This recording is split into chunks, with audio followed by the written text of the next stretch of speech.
Bonjour à toutes et à tous, bienvenue sur KTV Kwezi FM, le 106.9 pour ce temps de parole en direct à la radio et à la télévision. Il était déjà venu sur ce plateau pendant les élections, il avait fait quelques annonces, il revient après ces élections, comme il l'avait promis du reste. C'est Aïnoudine Salim qui est avec nous, le président du FDM. Monsieur le Président, bonjour. Bonjour. Merci d'avoir accepté notre invitation. Ça y est, les élections sont passées, j'allais dire 0 sur 4 pour l'instant. On n'est pas du tout dans ce que vous aviez espéré, imaginé. Quelles conséquences ça a aujourd'hui sur le MDM ? 0 sur 4, oui. Mais nous avons pu remarquer que le MDM s'en est sorti grandi. Un parti qui était soi-disant mort, qui est aujourd'hui, qui fait partie des partis qu'on peut compter, sur lesquels on peut compter. Nous sommes deuxième parti de ce pays. Nous envisageons de reprendre notre place de premier et nous allons mettre tout en œuvre pour que nous puissions y arriver d'ici peu. J'ai été élu il y a 1 an et demi pour un mandat de 3 ans jusqu'en 2018. Nous avons profité de ce 1 an et demi pour reconstruire le parti. Nous avons créé les cellules villageoises, les cellules des communes. Nous sommes renforcés. Nous sommes partis chercher tous ceux qui nous avaient quittés parce qu'ils ne partageaient pas la politique du parti. Ils sont revenus, nous sommes de plus en plus forts. Donc nous allons continuer dans ce sens-là et nous espérons pouvoir sauver au moins une place des parlementaires qui restent. C'est-à-dire les sénatoriales. Les sénatoriales. Alors c'est vrai, le MDM, là en ce moment, nous fait penser un petit peu à l'équipe de France de rugby. Elle commence à bien jouer, elle se reconstruit, mais elle ne gagne pas de match. C'est ce qui vous manque aujourd'hui, des victoires ? Oui, ce qui nous manque, ce sont des victoires, mais je suis persuadé que nous allons y arriver. Nous avons en notre sein des cadres, des joueurs excellents, mais il nous manque le jeu d'équipe. Donc, nous sommes... Trop d'individualisme, trop d'individualité, pas assez de collectif. Voilà, je pense que si nous mettons toutes ces individualités ensemble, nous gagnerons un match. C'est comme l'équipe de France de rugby, nous avons des très bons joueurs. Mais si ces joueurs-là, on arrive à les mettre ensemble, à jouer pour l'équipe, cette équipe-là, elle sera imbattable bientôt. Alors vous aviez dit sur ce plateau il y a quelques semaines que si effectivement vous n'obteniez pas les scores que vous aviez espérés, c'est pourquoi vous avez travaillé, que vous prendriez vos responsabilités. Aujourd'hui, c'est quoi prendre ses responsabilités ? Prendre ses responsabilités, c'est de s'asseoir, de faire un bilan de tout le travail que nous avons fait ensemble et d'assumer les conséquences et les responsabilités qui vont avec. Donc, si de nos analyses, nous voyons que c'est tel ou tel problème, tel point à piocher, nous devons bien sûr le corriger. Aujourd'hui, nous avons commencé déjà à travailler, nous avons une réunion avant-hier, nous avons des réunions et nous avons une réunion où je convoque toute la population de Mayotte le 9 juillet pour refaire vraiment le bilan village par village, commune par commune, circo par circo, pour savoir qu'est-ce qu'on peut faire de mieux pour gagner les élections. Et ce jour-là, nous prendrons les décisions qu'il faut. Et je pense que nous sommes partis pour un peu renforcer l'équipe de travail, le bureau, le comité directeur, pour qu'enfin nous puissions jouer en équipe. Donc en clair, vous ne démissionnez pas ? J'ai pas le droit de démissionner moi tout seul. Je pense que je communique toujours, je prends toujours mes décisions en ayant écouté tout le monde. Si dans mon équipe, si les Mahorais estiment que le point faible de leur équipe MDM, c'est le président peut partir. Mais il y a la démission de votre conseiller politique, celui que vous aviez vous-même nommé, Omar Ali. Il a envoyé un SMS en expliquant effectivement les raisons de sa démission. Comment vous le prenez, cette démission ? Moi, j'ai répondu parce que tu m'appelais hier, Oui, bien sûr. j'ai lu mon message, je lui ai répondu que j'ai enregistré, mais je n'ai pas encore dit que j'acceptais sa démission. Je pense que quand on est responsable d'un groupe, nous devons être capables d'écouter tout le monde. Nous devons nous réunir, savoir qu'est-ce que nous relie et qu'est-ce qui nous divise. Et je pense que ce qui nous relie ensemble est beaucoup plus fort que ce qui nous divise. Nous avons peut-être des problèmes de compréhension. Parce qu'il faut savoir que le MDM, c'est un parti de centre. Et un parti de centre, vous avez des gens qui ont une connotation un peu de droite, d'autres qui ont des sensibilités un peu de gauche. Et en ces moments difficiles où nous avons une élection, où nous avons soutenu et des personnes de droite et des personnes de gauche, sachez que chaque groupe veut sortir, entre guillemets, gagnant dans l'histoire. Donc, je vais demander à tous mes coéquipiers et mes collègues qu'on se recentre sur notre mission première, qui est la défense des intérêts de Mayotte. Nous avons tous choisi de nous mettre au centre pour qu'on puisse être capable de travailler et avec la gauche et avec la droite. Nous avons choisi de rester au centre pour que nous puissions travailler avec tous les gouvernements. Aujourd'hui, le gouvernement Macron, il est et de droite et de gauche, ni de droite ni de gauche. En fait, le parti qu'a créé Emmanuel Macron, C'est le MDM. c'est le MDM en Mayotte. Samuel Bocher, le rédacteur en chef de France Mayotte Matin, a une question à vous poser, Président. Oui, vous venez en grande partie d'y répondre, mais le mot principal, le mal principal du MDM n'est-il pas justement son absence d'identité politique clairement affichée? C'est-à-dire qu'aujourd'hui, quand on dit MDM, c'est un petit peu la boîte de Pandore, on peut tout y mettre et on prend un peu ce que l'on veut. Il faudrait peut-être plus une ligne politique marquée. Mais je ne pense pas que c'est un mal. Sinon, on ne verrait pas Emmanuel Macron gagner les élections. Sinon, on ne verrait pas En Marche gagner les élections haut la main à Métropole. Je pense que nous avons été précurseurs de tout ce qui se passe aujourd'hui à Métropole. Le problème, bien sûr, c'est que nous croyons parfois à ce que les gens nous disent. Quand vous avez un copain qui vous dit « oui, c'est parce que nous avons des amis à Métropole, donc ou peut-être nous sommes mieux placés », on le croit plus facilement que ce que nous avons comme projet.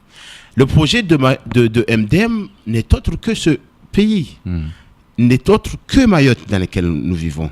Les autres partis, ils ont des projets nationaux. Ils veulent aider leur parti à gagner les élections à Métropole. Nous voulons aider Mayotte à gagner ce dont elle a besoin pour vivre. Donc, nous ne pouvons pas nous éloigner de ça. Moi, président du MDM, je ne peux pas m'aventurer à donner à chaque fois la main à des partis qui ne peuvent penser qu'à eux, qui ne peuvent penser qu'à leur parti. Moi, j'accompagne tout candidat, j'accompagne tout élu qui veut travailler pour ce pays et nous sommes ouverts à tous.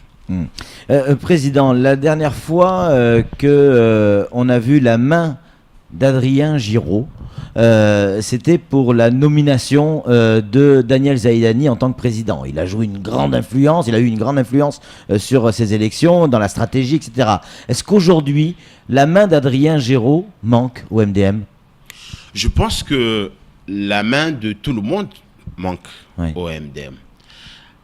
Avant, nous avions des leaders qui ont passé 50 ans de leur vie dans le parti. La génération actuelle, ce sont des jeunes qui viennent d'arriver. Chacun peut avoir les dents plus longues que l'autre. Chacun peut avoir ses ambitions. Et l'objectif, c'est de nous retrouver pour mettre nos ambitions de côté et penser seulement à ce pays. Si nous arrivons à vivre ensemble, 10 ans, 20 ans, 30 ans, comme l'ont fait nos aïeux avant de se déchirer, parce qu'il faut se rappeler qu'à la fin, ils se sont un peu déchirés, ils ont été aussi la conséquence de tout ce que nous vivons aujourd'hui. Donc, si nous arrivons à faire cette solidarité, nous gagnerons ces élections. Et nous sommes capables, je vous assure, de tout ce que j'ai vu sur le terrain pendant ces élections législatives, nous sommes capables de ressortir plus grand en 2020, 2021. Nous sommes capables de gagner beaucoup plus de mairies que nous avons aujourd'hui. Nous sommes capables de regagner le siège du président du conseil départemental. Nous sommes capables aujourd'hui de qualifier au moins un de nos sénateurs. Donc nous devons nous regrouper, savoir que chacun parmi nous se dise que j'ai besoin de l'autre pour gagner. Quand on voit, et ça rejoint un petit peu la question politique de Samuel Baucher, quand on voit vos statuts qui sont très clairs, on a le sentiment que à la fin de la lecture des statuts, on se dit mais en fait il n'y a pas grand monde qui est MDM. Dans l'absolu. Dans l'absolu.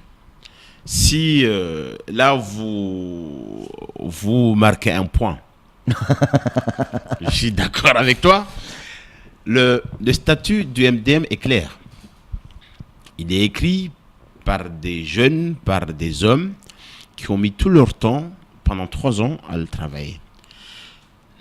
Si nous devons l'appliquer à la lettre, nous ne sommes pas nombreux aujourd'hui.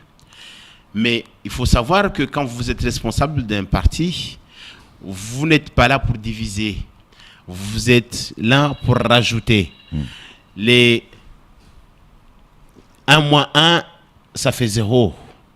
Donc nous devons nous retrouver ensemble, penser à ce que nous voulons faire demain et savoir est-ce que nous devons punir tout le monde, nous devons virer tout le monde, ou nous devons leur demander de se réabonner, de reprendre leur cotisation, de revenir voir leur cellule, de revenir voir le comité directeur pour que demain on devienne un parti assez solide. Parce que c'est vrai que si aujourd'hui on appliquait à la lettre les statuts, il n'y en a pas beaucoup. Samuel, une réaction. Une question un peu violente, pardonnez-moi, Inoudine.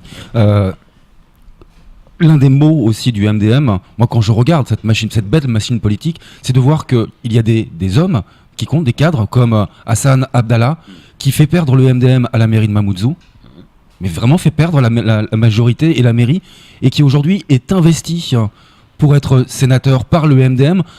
Et avant d'être investi, il dit de toute façon, si je ne suis pas investi, je me présenterai quand même et contre le MDM. Comment peut-on investir un homme qui dit ça et qui a fait ça? En tout cas, c'est pas ce que j'ai attendu le jour des investitures. J'ai convoqué tous nos candidats qui se sont tous exprimés. Je leur ai fait signer un papier leur disant que pour que ce parti puisse devenir grand, il nous faut un soutien mutuel. Chaque candidat doit soutenir son autre candidat. Nous avons passé les élections. Nous avons vu que presque personne n'a suivi les consignes du parti. Nous devons faire le point ensemble, savoir qu'est-ce qui n'a pas marché.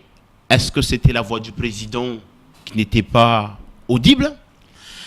Est-ce que c'était les problèmes qui se sont créés depuis des années et qui sont encore restés? Parce que le vrai problème du MDM, il n'est pas dans notre projet, il n'est pas dans notre groupe de travail, il est dans ce que les gens ils se sont fait il y a des années. Et j'ai l'impression que chacun veut rendre l'appareil à l'autre. Il est temps, et j'appelle ici aux responsabilités de chacun, il est temps qu'on arrête de penser à soi, qu'on arrête de penser à sa personne, parce que nous avons vu les conséquences. Chaque fois que chaque personne parmi nous pense à soi, il perd les élections. Est-ce que nous sommes là pour perdre des élections ou nous sommes là pour faire gagner Mayotte? Et si nous voulons faire gagner Mayotte, nous devons à tout prix, mais vraiment à tout prix, élire des personnes mahorais qui se battent pour ce pays, qui ont des intérêts pour ce pays, pour nous représenter. Parce que quand nous avons un candidat MDM, quand nous avons un homme ou une femme MDM qui nous représente à Paris, les choses sont différentes parce qu'il parle au nom de Mayotte. Il ne parle pas, il n'est pas là pour aider son parti à gagner la majorité. Il n'est pas là pour aider son parti à devenir président de la République. Il est là pour que Mayotte soit gagnant. Évidemment, on le ressent au quotidien. On est un petit peu du côté du MDM, on reprend l'exemple du sport, la métaphore avec le sport. Une équipe qui a été championne pendant plusieurs années, première, vous le disiez tout à l'heure. Oui. Et aujourd'hui, c'est la descente aux enfers. Il reste les sénatoriales, président. Quel objectif vous fixez pour les sénatoriales et avec qui? Sur qui vous allez pouvoir compter pour les sénatoriales? Jusqu'à la preuve du contraire, nous avons investi 2 candidats, Hassan Abdallah et Nadjim. Chacun de nos 2 candidats a pu faire peut-être a pu avoir des problèmes au cours des élections qui viennent de se passer. Donc, il ne m'appartient pas de décider pour qui et à qui nous allons mettre tout notre poids pour gagner ces élections. Au jour d'aujourd'hui, avant le 9 juillet, moi, président, je compte toujours sur mes 2 candidats investis le 22 janvier pour gagner ces élections. Hassan Abdallah et Nadjim Hamada. Aujourd'hui. Demain, le 9 janvier, on reviendra ici le 10, le 9 juillet. Je reviendrai le 10 pour vous donner officiellement les noms. Ça peut encore changer, président? Oh, je sais pas. S'il y en a un qui veut démissionner, qui veut plus partir... Mais est-ce que le MDM peut décider d'investir un autre candidat? Si ce jour-là, on se met peut-être pas d'accord, pourquoi pas? Mais aujourd'hui, tout est ouvert pour moi. Et pour moi, je le répéterai, comme je l'ai toujours répété pour les législatifs, mon plan A, mon plan B, jusqu'au mon plan Z, reste sur Hassan Abdallah et Nadjim Hamada. Allez, c'est Samuel Bocher qui va conclure ce temps de parole. Peut-on imaginer un jour le temps de la grande réconciliation au sein du MDM avec des têtes bien faites comme Midledjim Nemois par exemple, qui quoi qu'on puisse en dire est quelqu'un de très intelligent et qui a apporté beaucoup de choses au MDM? Oui, et puis je pense que nous en sommes orphelins, il faut être sincère dans la vie. Ce temps-là arrive très vite. Moi, je convoque le 9 tous les partisans, les adhérents, les sympathisants, toute personne qui a un amour pour ce parti, pour qu'on vienne nous mettre autour d'une table et qu'on puisse discuter de ce que nous devons faire pour gagner ces élections. Et je n'exclus personne. Parce que si je dois me mettre à exclure le système de division, je ne sais pas faire. On risque d'aller devant le mur. Donc je n'exclurai personne. Parce que si je dois exclure, je dois faire une liste d'une centaine de personnes que je dois virer. Et je ne suis pas capable de virer 100 personnes dans un parti. C'est pas ça la solution, virer tout le monde et reconstruire dans un parti qui a 1000 adhérents. Peut-être ça pourrait être ça. Mais vous avez pu vous apercevoir que depuis 1 an et demi, depuis ma présidence, je ne prends jamais toutes les décisions tout seul. Je donne mon avis, je suis suivi. Et bingo, je ne suis pas suivi et je me range autour des autres. Vous pouvez vous rappeler, au temps du soutien de Macron, j'étais le seul à avoir proposé une autre voie. Le comité directeur m'a dit non, nous devons soutenir Macron. Et je me suis rangé et je me suis battu pour. Autant de nos candidats, j'avais pas de candidat. Quoi qu'on puisse en dire, je suis le président, j'avais 4 candidats, je les ai soutenus les 4 candidats. Il y en a 2 qui sont sortis gagnants. Ils ont eu leurs problèmes, je me suis levé, je les ai soutenus tout seul parfois. Je suis allé devant les médias, je suis allé dans les villages pour les soutenir. Et à la fin, si ce n'était pas les problèmes de nos divisions, nous aurions pu gagner ces élections parce que la population avait oublié, avait compris que les problèmes qu'ils avaient n'engageaient pas leurs responsabilités pour les élections législatives. Merci beaucoup, président Agneudine Salim. Il est président du MDM et il le sera encore pas mal de temps, si l'on en croit ses déclarations. Merci d'avoir répondu à nos questions. C'est tout pour ce temps de parole. Tout de suite, la suite de nos programmes.